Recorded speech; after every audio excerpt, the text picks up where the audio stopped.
जय श्री राम मित्रों, मैं महेंद्र सिंह आप सभी भक्तों का आध्यात्म की दुनिया में हार्दिक स्वागत करता हूं।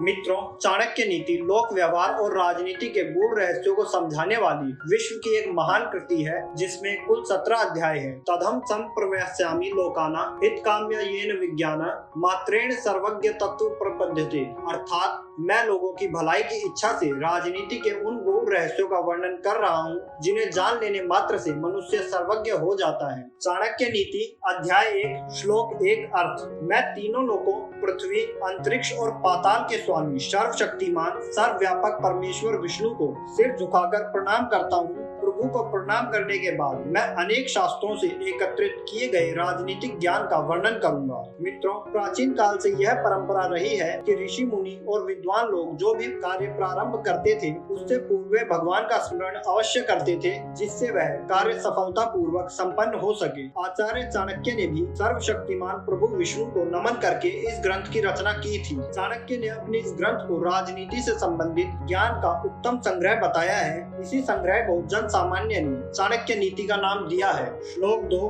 अर्थ। श्रेष्ठ पुरुष इस शास्त्र का विधि पूर्वक अध्ययन करके यह बात भली भांति जान लेंगे कि वेद आदि धर्म शास्त्रों में से कौन से कार्य करने योग्य बताए गए हैं और कौन से अयोग्य हैं, क्या पुण्य है और क्या पाप है, तथा धर्म और अधर्म क्या है। मित्रों, मनुष्य के लिए यह आवश्यक है कि कोई भी कार्य प्रारंभ करने से पूर्व उसे इस बात का ज्ञान होना चाहिए कि वह कार्य करने योग्य है या नहीं, इसका परिणाम क्या होगा, पुण्य कार्य और पाप कर्म क्या है। श्रेष्ठ मनुष्य ही वेद, मनुस्मृति आदि धर्म शास्त्रों को पढ़कर भले बुरे का ज्ञान प्राप्त कर सकते हैं। यह बात जान लेना भी आवश्यक है। धर्म की व्याख्या के अनुसार किसी की हत्या करना अपराध और अधर्म है, परंतु लोकाचार और नीति शास्त्र के अनुसार विशेष परिस्थितियों में यदि किसी की हत्या की जाती है तो वह कार्य धर्म विरुद्ध नहीं माना जाता। श्लोक 3 अर्थ। अब मैं मानव मात्र के कल्याण की कामना से राजनीति के उस ज्ञान का वर्णन करूंगा जिसे जानकर मनुष्य सर्वज्ञ हो जाता है। चाणक्य कहते हैं कि इस ग्रंथ को पढ़कर कोई भी व्यक्ति दुनियादारी और राजनीति की बारीकियां समझकर सर्वज्ञ हो जाएगा। यहाँ सर्वज्ञ से आचार्य चाणक्य का अभिप्राय यह है कि राजनीति के इस ग्रंथ का अध्ययन करने से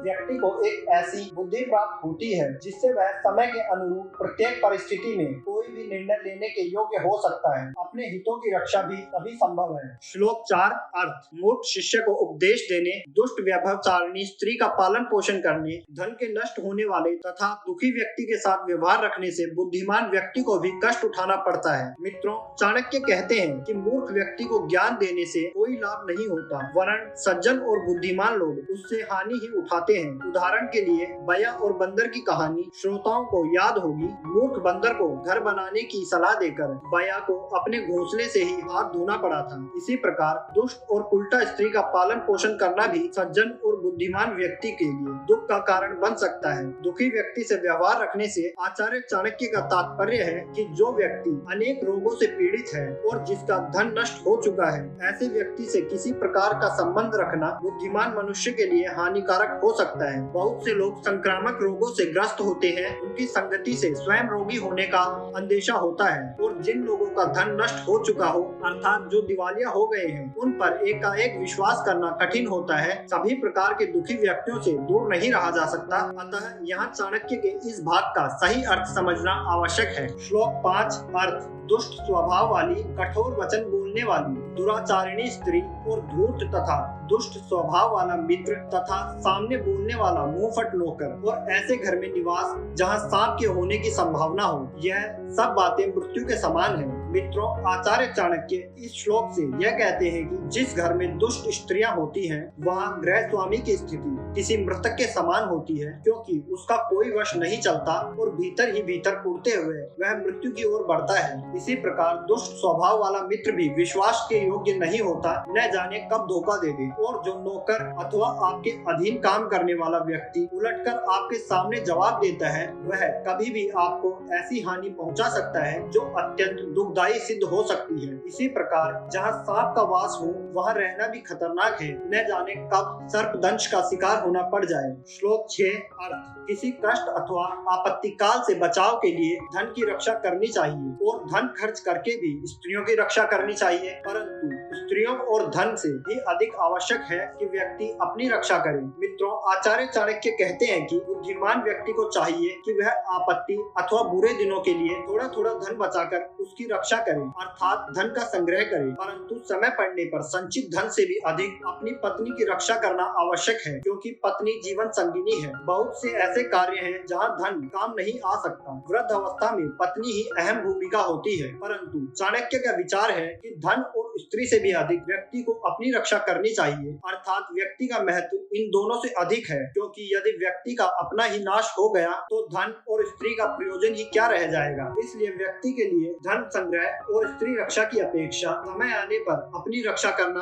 अधिक महत्व का कार्य हो जाता है। श्लोक 7 अर्थ आपत्ति काल के लिए अर्थात विपत्तियों से छुटकारा पाने के लिए धन की रक्षा करनी चाहिए, क्योंकि जिसके पास धन होता है उनके लिए किसी भी आपत्ति का सामना करना कठिन नहीं होता। मित्रों, चाणक्य का कहना है मनुष्य को चाहिए कि वह आपत्ति काल के लिए धन का संग्रह करे, परंतु धनी व्यक्ति ऐसा मानते हैं कि उनके लिए आपत्तियों का कोई महत्व नहीं, क्योंकि वे अपने धन से सभी आपत्तियों से बच सकते हैं, परंतु वे यह नहीं जानते कि लक्ष्मी चंचल है, किसी भी समय वह मनुष्य को छोड़कर जा सकती है। ऐसी स्थिति में यह इकट्ठा किया हुआ धन भी किसी समय नष्ट हो सकता है। श्लोक 8 अर्थ जिस देश में आदर सम्मान नहीं और न ही आजीविका का कोई साधन है, कोई बंधु बांधव और रिश्तेदार भी नहीं, तथा किसी प्रकार की विद्या तथा गुणों की प्राप्ति की संभावना भी नहीं, ऐसे देश को छोड़ देना चाहिए। ऐसे स्थान पर रहना उचित नहीं। मित्रों, आचार्य चाणक्य कहते हैं कि किसी अन्य देश अथवा किसी अन्य स्थान पर जाने का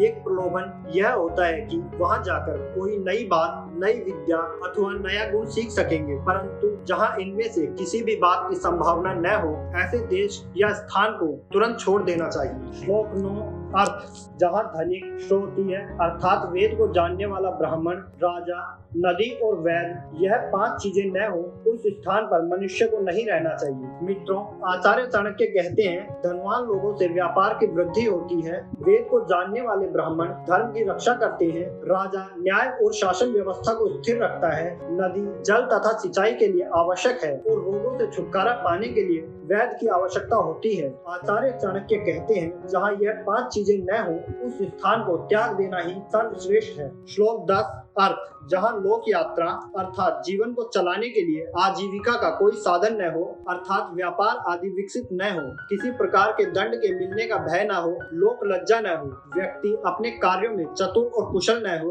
उनमें दान देने की प्रवृत्ति न हो, जहाँ यह 5 बातें विद्यमान न हो, वहाँ कभी भी व्यक्ति को निवास नहीं करना चाहिए। श्लोक 11 अर्थ काम लेने पर नौकरों चाकरों की, दुख आने पर बंधु बांधवों की, कष्ट आने पर मित्र की तथा धन नाश होने पर पत्नी की वास्तविकता का ज्ञान होता है। मित्रों, आचार्य चाणक्य कहते हैं कि जब सेवक अर्थात नौकर को किसी कार्य पर नियुक्त किया जाएगा, तभी पता चलेगा कि वह कितना योग्य है, वह कार्य करने में सक्षम है अथवा नहीं। इसी प्रकार जब व्यक्ति किसी मुसीबत में फंस जाता है, तो उस समय भाई बंधु और रिश्तेदारों की परीक्षा होती है कि वे उससे कैसा व्यवहार करते हैं, और मित्र की पहचान भी विपत्ति के समय ही होती है। और जब व्यक्ति धनहीन हो जाता है, उस समय उसे अपनी स्त्री की वास्तविकता का पता चलता है कि उसकी पत्नी का उसके प्रति प्रेम धन के कारण था या वास्तविक। श्लोक 12 अर्थ किसी रोग से पीड़ित होने पर, दुख आने पर, अकाल पड़ने पर, शत्रु की ओर से संकट आने पर, राज्य सभा में तथा शमशान अथवा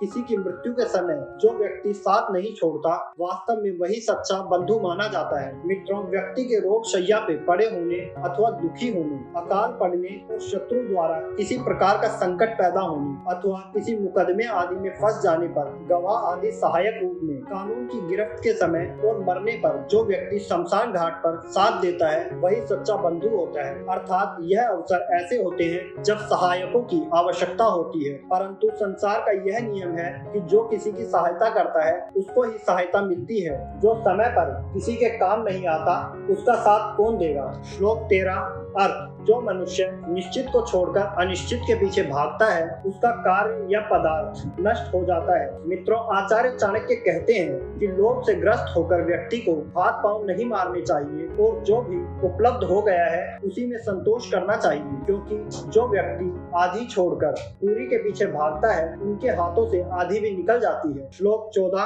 अर्थ। प्राज्ञ अर्थात बुद्धिमान व्यक्ति को चाहिए कि वह श्रेष्ठ कुल से उत्पन्न हुई सौंदर्यहीन कन्या से भी विवाह कर ले, परंतु नीच कुल से उत्पन्न हुई सुंदर कन्या से भी विवाह न करे। वैसे विवाह अपने समान कुल में ही करना चाहिए। मित्रों, आचार्य चाणक्य ने यह बहुत सुंदर बात कही है कि शादी विवाह के लिए सुंदर कन्या देखी जाती है। सुंदरता के कारण लोग न कन्या के गुणों को देखते हैं और न उसके कुल को। ऐसी कन्या से विवाह करना सदा ही दुखदायी होता है, क्योंकि नीच कुल की कन्या के संस्कार भी नीच ही होंगे, उसके सोचने, बातचीत या उठने बैठने का स्तर भी निम्न होगा, जबकि उच्च व श्रेष्ठ कुल की कन्या का आचरण भी श्रेष्ठ होगा, सोच व व्यवहार भी श्रेष्ठ होगा। भले ही वह कन्या कुरूप व सौंदर्यहीन हो, वह जो भी कार्य करेगी उससे अपने कुल का मान ही बढ़ेगा, और नीच कुल की कन्या तो अपने व्यवहार से परिवार की प्रतिष्ठा ही बिगाड़ेगी। वैसे भी विवाह सदा अपने समान कुल में करना ही उचित होता है, अपने से नीच कुल में नहीं। श्लोक 15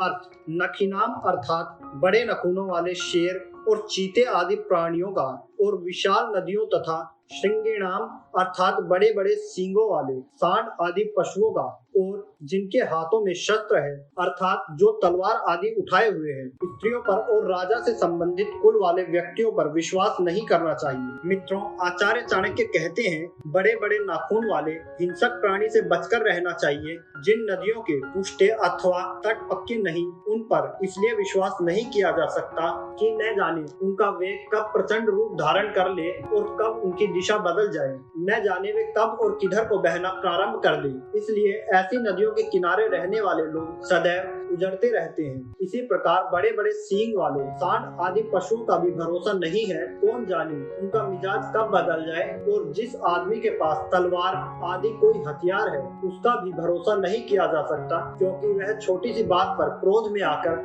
आक्रमण कर सकता है। उसी प्रकार चंचल स्वभाव वाली स्त्रियों पर भी विश्वास नहीं करना चाहिए। राजा से संबंधित और उसके कुल वाले व्यक्तियों पर भी विश्वास करना उचित नहीं है। वे कभी भी राजा के कान भरकर आपका अहित करवा सकते हैं। श्लोक 16 अर्थ। विष में यदि अमृत हो तो उसे ग्रहण कर लेना चाहिए। अपवित्र और अशुद्ध वस्तुओं में भी यदि सोना अथवा मूल्यवान वस्तु पड़ी हो तो वह भी उठा लेने के योग्य होती है। यदि नीच मनुष्य के पास कोई अच्छी विद्या, कला अथवा गुण है तो उसे सीखने में कोई हानि नहीं है। इसी प्रकार दुष्ट कुल से उत्पन्न अच्छे गुणों से युक्त स्त्री रूपी रत्न को ग्रहण कर लेना चाहिए। मित्रों, इस श्लोक में आचार्य चाणक्य के कहने का तात्पर्य यही है कि यदि किसी नीच व्यक्ति के पास कोई उत्तम गुण अथवा विद्या है तो उस विद्या को उससे सीख लेनी चाहिए। अर्थात व्यक्ति को सदैव इस बात का प्रयत्न करना चाहिए कि जहाँ से उसे किसी अच्छी वस्तु की प्राप्ति हो, अच्छे गुणों और अच्छी कला को सीखने का अवसर प्राप्त हो तो उसे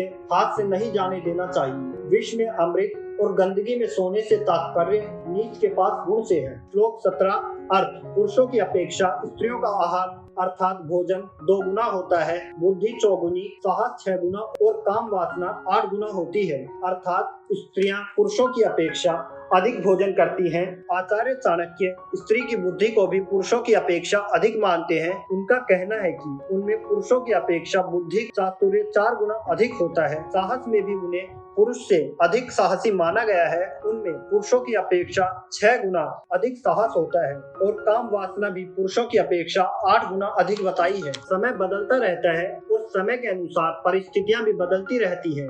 यह बात तो सभी मानते हैं कि स्त्रियां अधिक लज्जाशील होती हैं, परंतु मनुष्य से दुगना भोजन करके भी बात संभवतः उन स्त्रियों पर लागू होती है जो पुरुष की अपेक्षा अधिक श्रम करती हैं। भारत में ऐसे बहुत से प्रदेश हैं जहां पुरुषों की अपेक्षा स्त्रियां ही खेतों में काम करती हैं। कुछ प्रदेश ऐसे भी हैं जहां कुल की मुखिया स्त्रियां ही होती हैं, अर्थात स्त्री ही सारे परिवार का भरण पोषण का उत्तरदायित्व संभालती हैं। स्त्री के साहस के संबंध में भी कहा जा सकता है कि वह बहुत से ऐसे कार्य कर बैठती है जिसे करने से पहले पुरुष कई बार सोचता विचारता है और संदेह की दृष्टि से देखता है। इतिहास में वीरांगना लक्ष्मीबाई आदि के ऐसे अनेक उदाहरण हैं है जहां महिलाओं ने पुरुषों की अपेक्षा अधिक साहस का परिचय दिया है। रही काम वासना की बात, हो सकता है इसका कारण यह हो कि पुरुष सदैव उतावला होता है, परंतु स्त्री का आभूषण लज्जा है, इसलिए वह लज्जाशील कभी स्वयं की काम वासना प्रकट नहीं होने देती। तो मित्रों, यह था संपूर्ण चाणक्य नीति का अध्याय 1। इसमें हमने संस्कृत श्लोकों का उच्चारण इसलिए नहीं किया